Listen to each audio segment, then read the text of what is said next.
nakuha sa video nga nagabinastos sa sunod sa modernized PUJ sa Bacolod City ginapangitan na sa LGU. Yaring balita nga itong tutong ka. Padulong sa barangay Handumanan ang ini nga modernized PUJ sang tiniligdan nga adlaw.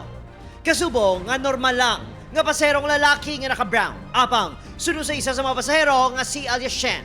Gintandog na sa lalaki ang pribadong parte sa allowance sa may nagsaka nga babayi. May nagtakay nga babae sa tubang ni sir. Nakita ko na lang nga iya kamot sa Dioblaw. Sabi ko pasmado lang iya kamot. Nag-record lang ko for evidence. Talalupang dun sa video nga may iping nga babayi ang lalaki kag may isa pa ka babayi nga nagatindog si Atubang. Sang tinalikdan ni Marso, may bit-bit man nga pareho nga sling bag ang lalaki nga nakuhaan sa video nga nagbinastos sa modernized PUJ sa duha ka separado nga insidente. Makita nga pareho man ang itsura sa lalaki sa tatlo ka separado nga video.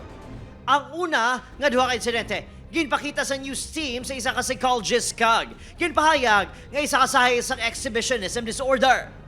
Sa pag-assess naman sa Department of Social Services and Development, kinahanglan nga i-rescue ang lalaki bangod nagakinahanglan sa nagakaigo nga pagbulong. Possibly may mga signs of psychological issues. Kung hindi natin makita diri sa Bacolod City, ma-refer kita sa ibang hospitals na outside Bacolod or Negros Occidental. Govern sila sa aton nga mental health law ang protocol dapat i-observe ma-coordinate kita dapat with the medical doctor. Pananglitan nga ma-rescue ng lalaki, handa nga magbulig ang DOH-NIR. Meron naman po tayong available medicines na pwede nilang ma-avail. May ginatawag kita ka psychiatric nursing. Kung isa may mga behavior, diya ang tao, bala nga beyond or hindi siya ga-conform sa standards sa society. Meaning exhibitionist, no?